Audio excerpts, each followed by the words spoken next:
안녕하세요, 픽스공입니다. 오늘은 아카츠키의 리더 페인의 정체인 우즈마키 나가토에 대해 말씀드리겠습니다. 이전 영상에서 코난에 관한 영상을 다루면서 나가토에 관한 내용도 살짝 포함되어 있었는데 좀 더 자세히 나가토 위주로 설명해드리겠습니다. 분량이 길어서 1부, 2부로 나눌 예정이며 이번에 설명할 1부는 과거 위주로 설명해드리겠습니다. 나루토에서 최강의 사기 눈깔에 대해 말하자면 대부분의 사람들은 윤회한을 떠올릴 것입니다. 그리고 윤회한 사용자에 대해 가장 먼저 떠오르는 인물 또한 나가토로 떠오를 것이고요. 나가토는 윤회한을 최초로 등장시킨 인물이기도 하며 나가토의 윤회한의 원주인인 마다라보다 윤회한을 사용한 시간이 길어 더욱 윤회한의 능력을 능숙하게 활용하는 인물입니다. 페인으로서 나가토의 성격은 매우 냉철하고 진지한 캐릭입니다. 자신을 신이라고 칭하는데 거리낌도 없었으며 모든 인간들을 자신보다 하위 생물처럼 대했습니다.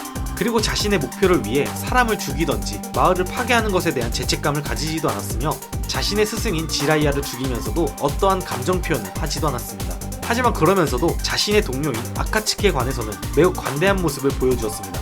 아카츠키 멤버 중 죽은 사람에 관한 애도와 경의를 아끼지 않았으며 멤버들끼리 좋은 관계를 가지도록 유도하는 모습 또한 많이 보였습니다. 나가토가 아카츠키로 활동할 때 그의 이름을 페인으로 활동했는데 페인은 고통이란 뜻을 가지고 있으며 그 뜻에 걸맞게 그는 고통이란 단어에 매우 예민한 모습 또한 많이 보여줬습니다. 과연 페인, 아니 나가토에게는 어떤 사연이 있었을까요? 나가토는 비마을에서 태어나 평범한 삶을 살고 있었습니다. 비마을은 세계의 대국, 나뭇잎, 모래, 바위마을의 중심에 위치한 소국으로서 2차 닌자 대전의 격전지로 사용되어 수많은 피해를 받은 나라입니다. 그 피해자 중 한 명이 지금 소개할 나가토 또한 포함되어 있습니다. 나뭇잎 마을의 닌자들이 나가토의 가족이 살고 있는 집을 빈집으로 착각해 먹을 것을 찾고 있었습니다. 물론 나가토의 가족은 집에 나뭇잎 마을의 닌자들이 들어서자 모두 숨어있는 상태였습니다. 먹을 것에 정신이 팔린 닌자들을 보며 나가토의 아빠는 이 틈에 도망치자고 했고 몰래 도망치는 도중에 나가토가 실수로 물건을 건드려 떨어뜨렸고 그로 인해 나뭇잎 마을의 닌자들은 소리의 진원지를 찾으러 나가토의 가족 앞에 나타났습니다.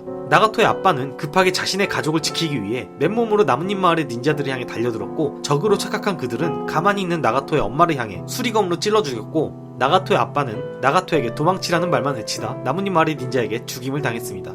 다 죽이고 나서야 이제 와서 나뭇잎 마을의 닌자들은 이 녀석들은 닌자가 아니라며 당황해했고 나가토에게 사과를 했지만 부모를 잃은 나가토는 울부짖었고 그의 고통은 증오로 바뀌어 윤회한을 개한하고 나뭇잎 마을의 닌자들을 무의식적으로 죽였습니다.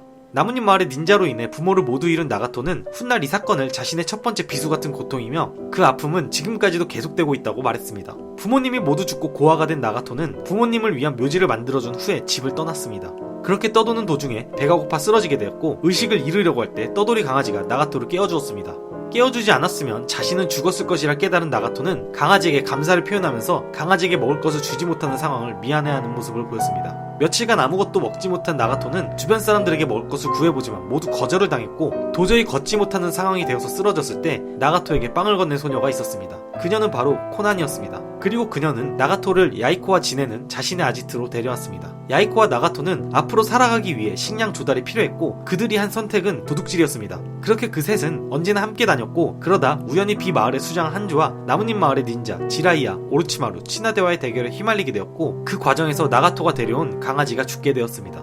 나가토는 정든 강아지의 죽음에 매우 슬퍼했으며 야이코는 힘없는 자신의 처지를 원망하며 힘을 키우고 싶어했고 코난과 나가토에게 한조와 싸웠던 나뭇잎 마을의 닌자들에게 인수를 배우자고 했습니다. 그렇게 그 셋은 삼린을 찾아 나섰고 우연히 그들이 있는 곳을 발견했습니다. 그리고 그들이 가는 길을 쫓아가 인수를 가르쳐달라고 부탁했고 그때 오로치마루는 전쟁 고아의 삶은 비참하다며 그들을 죽이려 하였지만 지라이야는 그런 오로치마루를 말리고 전쟁의 당사자로서 아이들을 위한 최소한의 속죄라는 생각으로 자신이 이 아이들이 자립심이 생길 때까지 돌보겠다고 했습니다.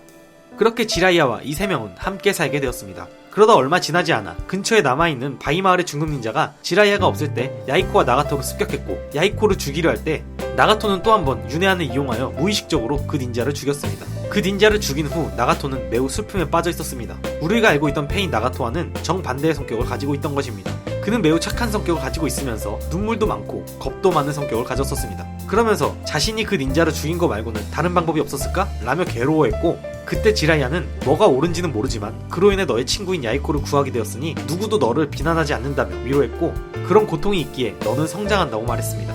나가토는 성장한다는 게 어떤 의미인지 몰라 고민할 때 지라이야는 어떻게 할지 자신이 스스로 생각한다는 뜻이라고 말했습니다. 나가토는 단지 야이코와 코난을 지키고 싶어 했고 그로 인해 그는 강해지기로 결심해 지라이야의 밑에서 3년간 수련을 하게 됩니다. 지라이아에 의하면 나가토는 가르친 수법을 전부 익히는 것뿐만 아니라 혼자서는 결코 해낼 수 없는 6가지 성질 변화를 마스터했으며 주류 인수를 모두 익힌 힘을 바탕으로 10세 때는 모든 술법을 사용하였다고 했습니다. 나가토는 단순히 윤회한을 제외하고도 술법에 대한 재능 또한 매우 훌륭하다는 것입니다. 지라이아는 3년간의 수련으로 강해진 나가토 일행을 보며 더 이상 자신이 지켜주지 않아도 될 수준이라 판단해 3명에게 평화를 맡기고 그들을 떠났습니다. 야이코는 전쟁고아 출신으로서 전쟁의 아픔을 너무나도 뼈저리게 잘 알고 있었습니다. 그래서 야이코의 꿈은 마을의 끝없는 눈물을 멈추고 마을 전체를 지키며 전 세계의 모든 전쟁을 잠재우는 것입니다. 그렇기에 그는 전쟁 없는 평화로운 세상이 오길 그 누구보다 간절히 원했고, 그러려면 힘을 키워야 해서 세력을 만들었습니다. 긴 전쟁으로 인해 지쳐있던 사람들은 야이코의 꿈에 교감해 하나둘씩 야이코를 따랐고, 그들의 규모가 커지면서 야이코는 자신들의 팀 이름을 아카츠키로 지었습니다. 야이코는 전쟁의 괴롭힘을 당하며 계속 울고 있는 세상을 바꾸는 순간을 열자는 의미로 아카츠키라는 이름을 지은 것입니다. 나가토는 그런 야이코의 꿈을 뒤에서 지켜주는 것을 희망했습니다. 그러던 어느 날 바이 마을에게 국경 부근의 마을 여기저기 습격을 받는 소식을 들은 야이코는 나가토와 코난과 같이 직접 그 장소를 찾아가 바이 마을 닌자를 찾아 나섰습니다. 그러다 바이 마을 닌자들을 마주쳤고 야이코는 그들과 대화를 나누려 했지만 그들은 아무런 말도 하지 않고 나가토 일행을 공격했습니다. 야이코의 목적은 단순히 대화이기에 상대의 공격을 피하기만 했고, 그로 인해 야이코와 코난은 상처를 입게 되었고, 그 모습을 본 나가토는 자신의 아픈 과거가 떠올라 외도마상을 소환 후 복주했습니다. 다행히도 야이코와 코난은 무사했고, 그 둘은 나가토를 진정시킨 후 정신을 잃은 나가토를 데리고 자리를 떴습니다. 이 사건 이후 야이코는 생각했습니다. 윤회한을 가진 나가토는 평화로 이끌어주는 다리가 될 사람이고, 자신은 그 다리를 지탱해주는 기둥이 되어야 한다고. 하지만 나가토는 평화로 이끄는 다리는 야이코이며 그의 의지라고 말했습니다. 이렇게 이 둘은 서로가 이 세상을 구할 구세주로 생각하고 있었습니다. 하지만 갑자기 한조의 사신이 아카츠키를 찾아왔고, 한조는 아카츠키를 인정하고 비마을을 두른 세 나라의 평화 교섭을 아카츠키에게 맡기겠다고 했습니다. 야이코는 드디어 자신의 꿈이 다가오는 것을 직감했습니다. 나가토는 그런 야이코에게 너의 마음이 한조에게 전해졌고 다들 너의 이상에 어디까지든 따라갈 거라고 말했습니다. 하지만 며칠 뒤 교섭을 위해 만나기로 한 장소에는 나뭇잎 마을의 안부와 한조의 부하들이 대거 포진 중이었고, 한조는 코난을 미리 납치해서 인질로 삼았던 것입니다. 한조는 나가토에게 수리검을 주고는 야이코를 죽이라고 했고, 저항하면 코난을 죽인다고 협박했습니다. 나가토는 망설이다 수리검을 들었고, 그때 갑자기 야이코는 나가토에게 달려들어 스스로 죽음을 선택했습니다. 그리고 야이코는 자신은 실패했지만 나가토라면 성공할 것이라 여겨 그에게 자신의 모든 꿈을 맡기고 죽음을 맞이했습니다. 훗날 나가토는 야이코의 죽음이 자신의 두 번째 비수 같은 고통이라고 칭했습니다. 약속을 지키지 않는 한조에 대한 분노와 야이코의 죽음으로 정신이 붕괴되어 폭주한 나가토는 외도마상을 소환한 후 자신의 등에 수많은 차크라 수신기를 꽂았고, 그 힘을 이용해 한조와 코난을 제외한 모든 사람을 죽였습니다. 그리고 수신기로 인해 거동이 불가능한 나가토는 야이코의 시체를 6도 페인 중 천도의 몸으로 썼고, 천도를 바라보며 아카츠키의 리더는 영원히 너라는 말을 했습니다. 오늘 영상은 여기까지입니다. 다음 영상에서는 야이코의 죽음에 관한 진실과 나머지 못다한 나가토에 관한 영상으로 다시 찾아뵙겠습니다.